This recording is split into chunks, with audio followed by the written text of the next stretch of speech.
Hi all. I want to introduce you to some Keynote style memes which you can use to enliven your presentations and move them away from the standard kind of stuff that people are doing in PowerPoint. Many people new to Keynote, they've inherited a MacBook or they've bought a new one and Keynote comes with it, or an iPad for that matter. And if you've only ever come through PowerPoint or been exposed to it, you're going to copy that style, when in fact Keynote has its own way of doing things, which I want to introduce you to, so we can take our presentations a little above the ordinary, make them more engaging. So I've fired up Keynote here, and you can see we've got a basic file here, but I'm going to take you through the meme that I have in mind. It's a very common new design meme. It's been around for a little while, but I will call it new, and certainly you won't see it that often in presentations. Here it is.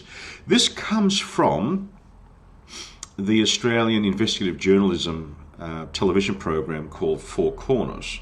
You can see the logo in the bottom right-hand corner, and you can also see the hashtag very small. This particular image comes from the Twitter feed that the Four Corners social media team uses to advertise its forthcoming programs. This one in particular was about digital privacy and the threats to our digital privacy, and it was broadcast on Monday gone from where I'm speaking now, October 24th, I think it was.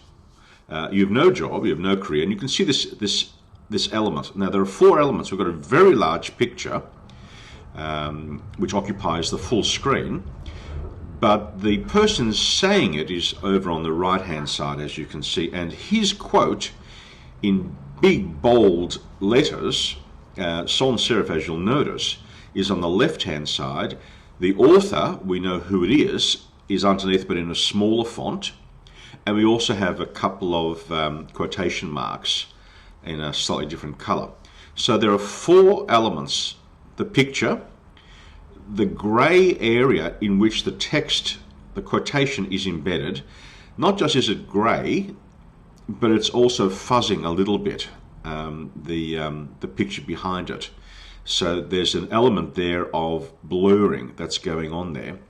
And so there are four elements. And this, for beginner Keynote users, is a great way, to think about designing quotations from authors rather than just having their name and maybe a little picture. So it's a different way of doing things, which I want to show you, and it also introduces you to layers. Let's have another look from the same program and see if we can pick up the similarities. So there she is on the left-hand side.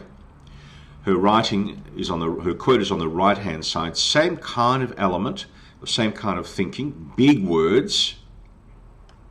Remember, the purpose of this is to attract attention via social media, via Twitter, to a forthcoming program. But there's something to say that if you're going to quote someone during your presentation, this is also aged. I always like to, if I'm going to put a quote, try and show either the person to whom the quote is attributed, or the book from which the quotation came, or the journal paper.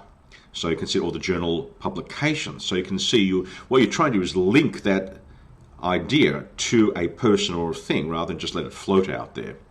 Notice too that with this person too, her eye cast, where her eyes are casting, is towards or on the side to where the writing is, not away from it. Here's another one, same program. This time it's underneath him. He's looking, this is the very famous Daniel Ellsberg, one of the most well-known whistleblowers, looking towards the interviewer. And now you can see again the same kind of very large photo, very big text, the attribution, who said it, and this area underneath which sets off the language, sets off the words. And finally, from the same program, here's Ed Snowden, same kind of thing. This time he's casting his eyes down. They've really chosen well the pictures to match the wording.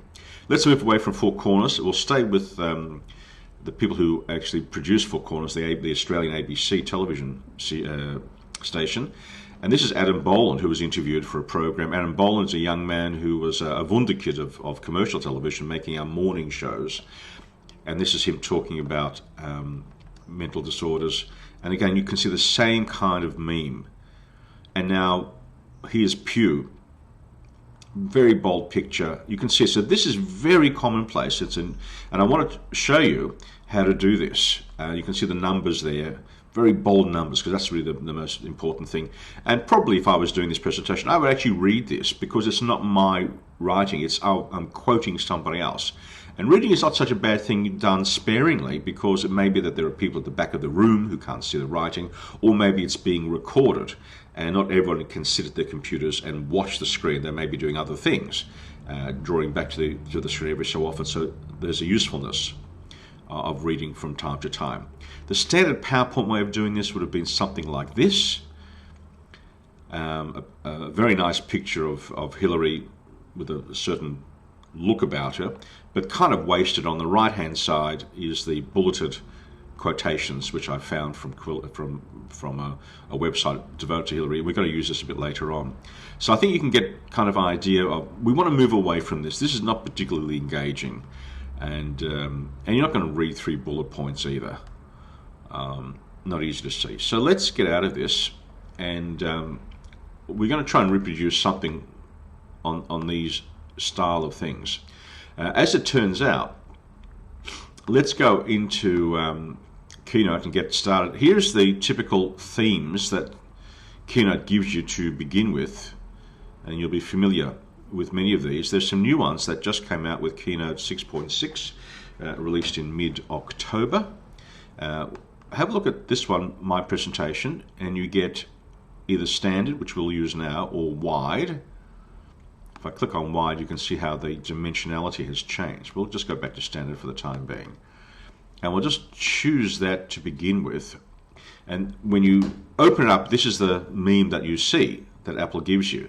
Very large, bold writing here, a header here, and then a line built in. But if you go to add slide, just click on the top there, you can see now the templates within a theme. So when you're learning about Keynote, you have to distinguish between themes, and then within the theme you have templates depending on what you're going to do.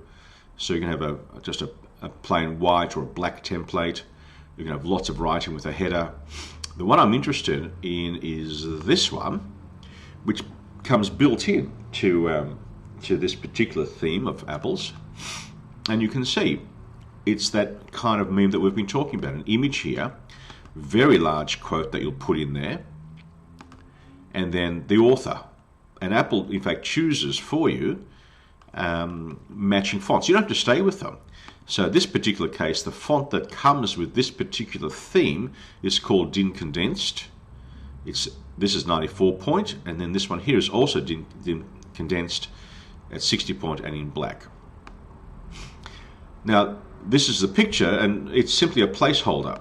And if you click on the little icon down the bottom, you can either put in there your own photos from your photo app, or movies that you've collected over time. Okay, so, and all of these things are movable, so you can actually move this around. But notice it's still a placeholder. Move it around. This you can move around, and this you can move around. Okay. So what Apple's done is it's allowed you to have lots of white space here in case this quote is quite large. So this is this design meme that I want to share with you. So let's go about doing something. Let's take this one and see if there's something that we can do to improve this. For a start, let's just make this in play. For a start, I would only ever include in a picture like this one quote of hers. And if you look at this picture, which is any of these quotes actually could serve that particular mood that she seems to be. I'm going to choose the lower one. You show people what you're willing to fight for when you fight your friends. That's a really strong picture. So this is the one that we're going to emulate. And what I want to do is embed the text into the picture. Okay. So fortunately, the picture is good enough to actually scale up. Watch, I'm going to just remove the text for a moment and put it out there.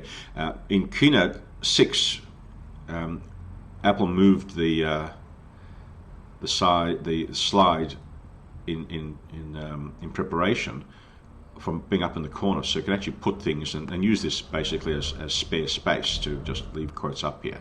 And of course, when we play it, it doesn't appear. Just that part there appears. Okay, just be sure of that.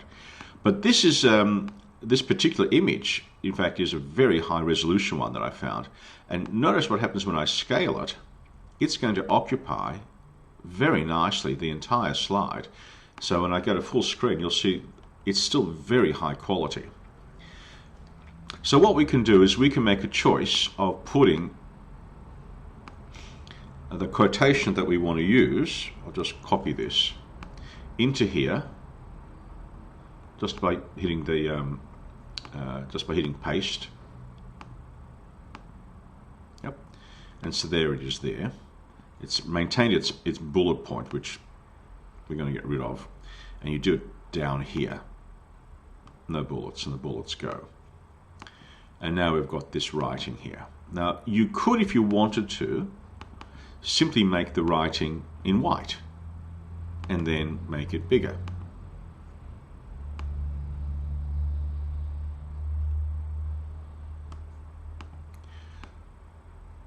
So you could do it that way if you wanted to. My own preference would be, this picture is so big that we can probably move it to there and then enlarge it there, and that gives us, if you think about it, some more space here. Okay, so you could do it that way. That would work. You could, of course, do it another way, and that's to bring this down to here.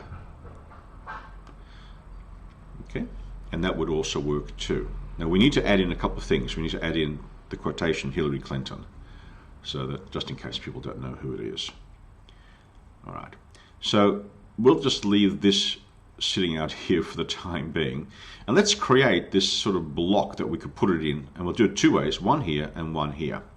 So all you have to do is grab a shape. Doesn't really matter what the color is because we're going to change that. And you can either take it to the edge or leave it there and then bring it down here. Now the background, by the way, is already blurred. It's out of focus because the focus is on her, so we don't have to worry about doing that. But when we do the one down the bottom here, then we will have to introduce a blur because I want that to be the case. So that's that. And when you go to style, you can actually change the image here. See how it says advanced image, and you can choose a tile, you can choose a color from here as well. Okay, or you can choose a gradient, and these two elements allow you to play with the gradient. You can change, can you see what's happening here subtly? You can do that too and change that. In these sort of things, gray often works quite well, so you have to choose, say, black here, and you can drag that in there and goes to black. And then if you want to, this is the part that makes it interesting, you can just change the opacity here a wee bit there, like so. And now you drag this up to here.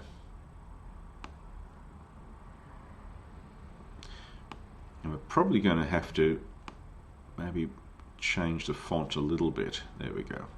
Now what's interesting is that this particular, can you see how the graphic is in front of the writing? And we don't really want that. So we're going to use the arrange feature here and send backwards. If you set it to back, it will go behind the picture. Watch. And so it disappears completely. We know it's there because we've got the outline, but it's actually behind the picture. So we don't want it, we don't want that. So one of the things you want to learn about is how to bring it forward. It may take you a couple of steps depending on how many layers there are. So now we can see that it's forward. So now we have three layers: the picture, bottom layer, the graphic, which with its handles here, second layer, and then the topmost layer with the highlights with a blue writing around it, with a blue box around it, is the actual writing. Okay, there we go. So that's a little different than the one before. I like big bold pictures that will grab your audience's attention, so much better to do it that way. We can do it another way, And this is where I'll add in the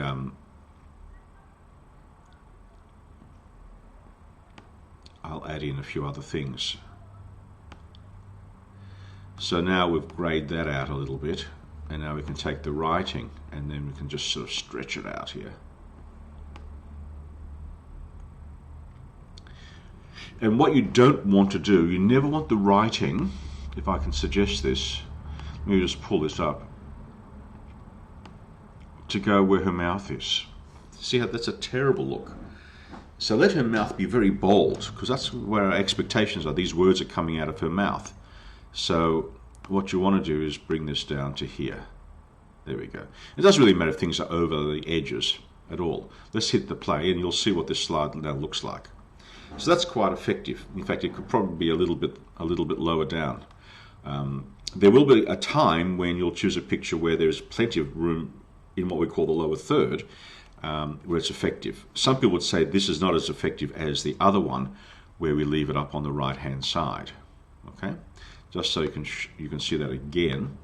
We just simply have to take this, move it over to there, extend this downwards, and then grab the handle here, and you can see how the writing itself starts to move along. Okay, there we go.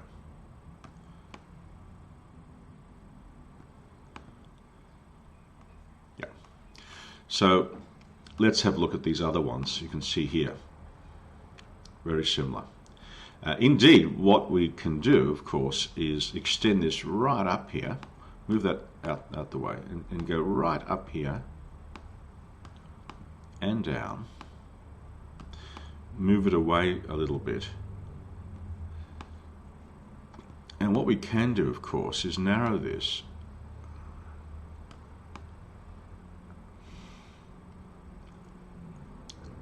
And that's a little different as well, as you can see. You can even extend it around. There we are. That's even better still.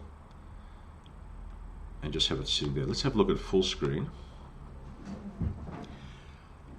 And that's actually quite nice as well. Now we can add in some inverted commas here, but why don't we try and do it so that rather than doing it this way, watch, you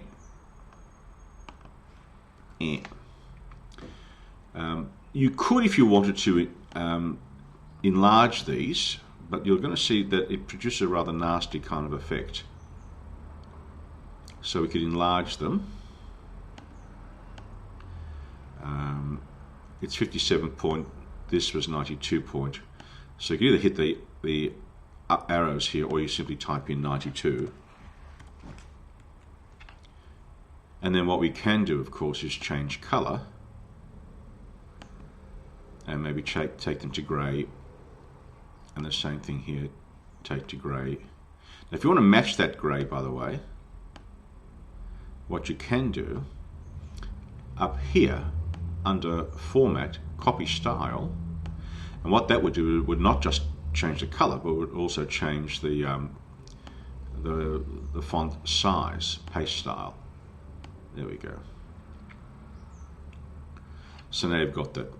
I actually would think, to tell you the truth, that the blue color, a sort of a bluish color, would be a little bit better, like that. Yeah. And try and get the same thing, like so. I actually think that's better. Let's have a look at full size. Yeah, that's quite nifty. If you wanted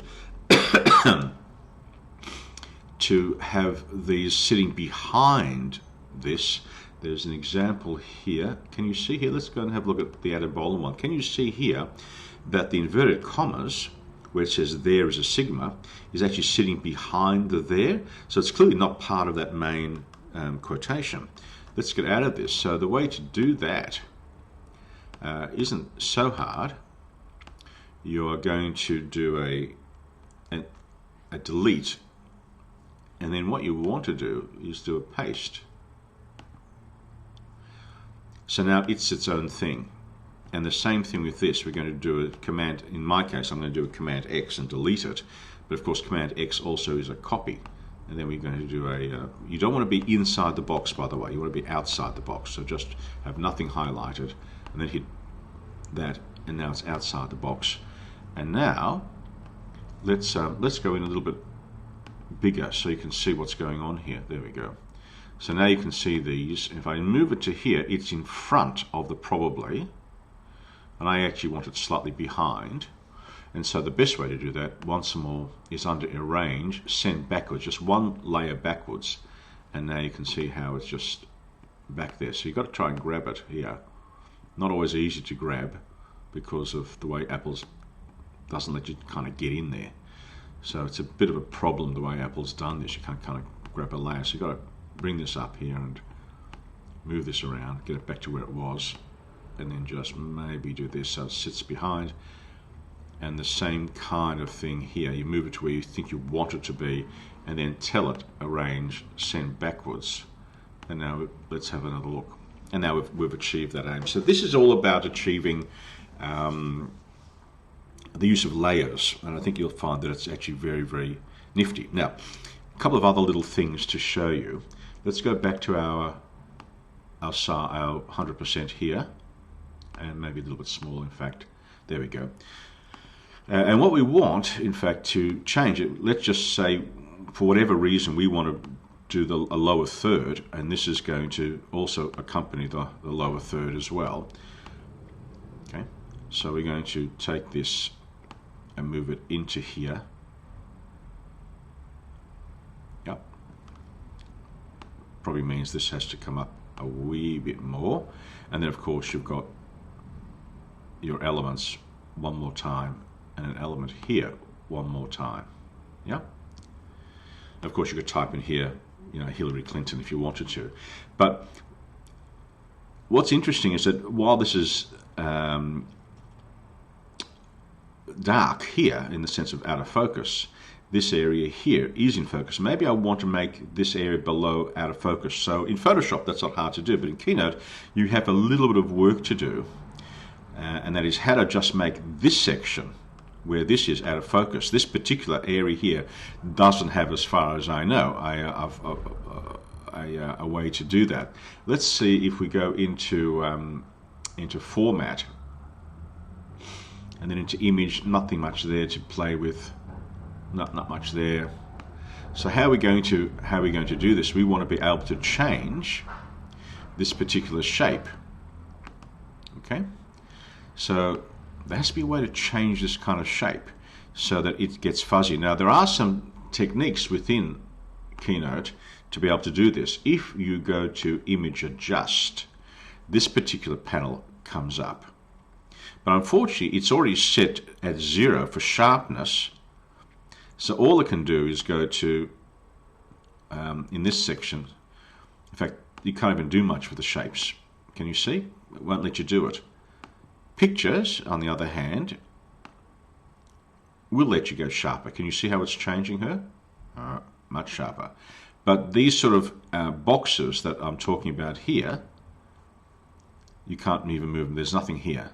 Can't change much at all in terms of anything. Can you see? So our adjust image isn't going to work in Keynote to try and do this. We still want this lower half to be fuzzy. So this shape that we're working with, all it does is just darken it. So we want to do something else. So here's my way of doing this, and different people have different ways of doing this. So let's move the text well and truly out of the way to do this next part. We'll put it down there. It's not going anywhere. It's still there. And we'll go back to 100%. Yep. And what I'm going to do, I'm going to move this out the way because we don't need these quotation marks here. I'm going to do a screenshot of the lower part here, which is the part that I want fuzzy. And I'm going to use that in a piece of software that I use to do screenshots called Voila. Now you can do a screenshot on the Mac itself. It's Shift Command 3 for the entire screen, and Shift Command 4 that will help you draw a marquee. But if I use something called Voila from Global Delight, notice what happens. I get this, and I can actually then say, well, let me move this around, whereas once you do it in the built-in software that Apple gives you in the system, it's a one-off. This way, I can actually maneuver it a little bit. There we go. So I'm just going to stretch it out so that it goes to there, and determine that this is the lower part that I want that's going to be a bit fuzzy. Okay. Notice that voila gives you the dimensionality in points 1021, 158. This is a timer, and this will just take a picture. And I've done it in such a way that says, don't capture my mouse, because I don't want the mouse being captured. Take a picture. Here's the voila software, and this is the result. Can you see? This is a little storage tray that you can have. It also does videos at the same time, which is really kind of cool. We actually have two sections here, tools and effects, which allows you to do all sorts of things, like watch what happens when I skew it. Yeah. So there may be reasons why this might prove useful to you in terms of perspectives. I'll reset it back to where it was. You can crop it further, you can add edges, you can apply a filter to it in terms of color, but we don't want that. Here's sepia. Yeah, that would also be a way to do it, but we don't want to do that. Go back to the original. Here's the adjustments, and that, if you notice, it's the same as the Apple ones, except it will allow you to do this, add some noise to it. Noise is kind of like fuzzing it up a little bit, but it's not quite what I want. You can also change the exposure here. Okay, and of course you can take down the set. That is also not a bad effect to try. And of course change the colorization, which is not what we want. So we've kind of reset it. So that's like a default. We're going to use the tools, and this tool that we want is the blur. Okay, and you then have to, in your own way, we can make this a little bit bigger so that we can know what we're doing here. Yeah. So we're going to blur this. I'll make this a little bit bigger so that we've got full size. There we go. Almost there. I just want to make it full size to get rid of that grey bar so that we know we're there. There we go. So now it's full size. And we have this blur. Can you see? And we're going to just blur this thing completely. There we go. By the way, this is a great thing to do if you want to take a copy of someone's email, but you don't want to include their email address in it to send it on to somebody else. So you can sort of blur it out. And so now we've got this blur. And notice that you've got a couple of styles here. You can change the intensity and move it around a little bit. Okay, we'll leave it like that for a moment. You can change the type of blur to a box, and again change the intensity. Yeah, a couple of other styles. Motion. That's not going to be particularly useful for what we want. I just want to blur. I don't want to distort it. And then you've got pixelate. Watch what happens here. Pretty classic kind of stuff as well, which I don't want to use either. So probably for me the box is what I want, just to blur it like so. Okay, and there's nothing much else to do. Once it's done, it's done. And you can go back here, and now if we go to it here, there it is. Now the beauty with voila is it's just drag and drop from the box here. Boom, watch what happens. Just drag it in, which is kind of neat. Now your task is to match it so that the audience, the readership, doesn't quite see what's happening here. Okay, so that's getting very close to it. Very close to it. Let's drop back 75% for a second. And you can see here I'm going to have to move this around a little bit to match up the edges there. And just in here, just a fraction, just to match that up as well. There we go. And maybe move it up fractionally. I'm just hitting the up key to move it up a little bit. As it turns out, it's not going to matter that much because, as you'll recall, let's drop back to 50% now. As you recall, we have some elements to put in here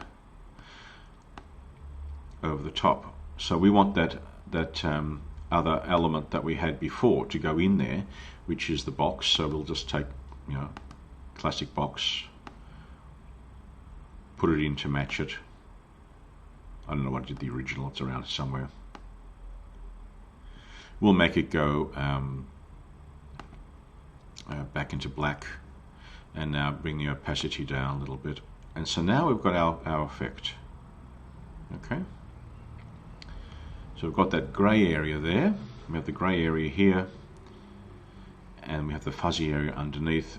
And then what we can do is just, now notice what's happened. Again, we've got to play with the layering again. So I'll bring that to the front, and we'll stretch this out, because maybe we can do this all like so. It would be nice, wouldn't it, to try and get it all on just 2 lines, but I don't know if it's going to quite work. If it doesn't work that way, then what you want to do is maybe bring it back a fraction in point form, and now you've got it there. And now we hit play, and so here's the layers. Oh, you can see here where I put this top layer here. Now it turns out I can see where it is. It's up here somewhere. This is where it is here. So we'll get rid of that there now. And now we have what we want. So we have the picture of Hillary. We have probably my worst. And we still, by the way, have these inverted commas, the quotation marks, so we can kind of drag them in where we need to go. Again, notice that it's hidden behind that element. So we're going to do arrange, bring to front. And it's your choice whether you want to have it over or behind or just sitting there. And the same thing with this one. It sits behind, so we're going to bring it to front. And then what I think I'd like to do is have that one just sit behind the word probably. So I'm going to go a bit closer to have a look. So I'm going to bring it in front there, and I'm just going to send it one stage back. So it's going to sit just behind, there we go, just behind the words probably. Okay, I'll just grab it and just bring it down. I'm hitting the down arrow key to just do it incrementally here. There we go. Now let's have a look at it again. I think you'll agree that that's a more modern looking style, and it's your choice whether it's down below or it's above, depends on what it's saying, but you want to certainly match a picture with the text. I want to show you one other thing that I've been playing with, just briefly. This is for more advanced users, and that's this. And I want you to see what I've got. Just imagine we've got a picture here. Our article is going to go here. This is where we start from. Just have a look and see what I've done here. So picture on the left-hand side, blank on the right-hand side, and you're going to say, here's my quote, out comes a line, and then it spreads, and boom, then the quote hits it. Can you see what I did? I'll do it one more time. This is where it starts from. Line comes out. Oops. Let me do it one more time. There we go. Line comes out, and then spreads. Oh, this is the second part, so it spreads downwards. So I have 3 elements here. Let's try it again. First element, it spreads out from the single line that comes in. The second one, it spreads down, and that's when the quote would then appear. Okay, so there's a couple of layers. Let me show you what's going on here with the first one. One layer, or one element, 2 elements, but hidden behind here, and the way to find it is because the build order. Here the shape.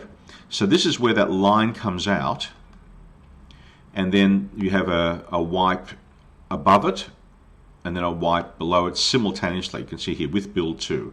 This is build 2. Build 2 comes after build 1, and that's what happens. And in the second one, we just have one large block here, and the shape again is the line moving out, starts from hidden behind this panel here. This is just a panel, and there it is, it's hiding away in there. Okay. So you'll see this at the beginning of the slide, but then when you hit the play, you'll see what I'm talking about. The line will appear, and then it drops down. And this is where the text could then come in. As soon as the green envelope or the green block comes up, your text goes in. So these are some more advanced things. I'll talk to you more about this one and other things later on, but I think this should be enough to get you started to have some fun with changing the way you represent your quotations and your pictures. As big as you can, the pictures. Set aside an area where the quote's going to go, bold writing, very clear, so that for the audience you're making them work less hard to try and figure out what's going on. It's very clear who owns this quote. You put the name in to really reinforce that. Their eyes go up to the quote where possible, not looking away in different directions. And it's a very strong element. And if they're quoting just a single number, as we did in the Pew study, let me see if I can find that one again. Not that one. Not that one. It must be number 2. Or, of course, number 5. There we go. The Pew study, this one. Look what we've got here. Very big book, because that's the number. Wow, 82%. And that's, so you don't bury it somewhere hidden away. Put it up there bold, because that's the most important thing about this slide. And that's the way we work it. So have fun with this, follow it through again, and I'll be back with more another time. Bye now.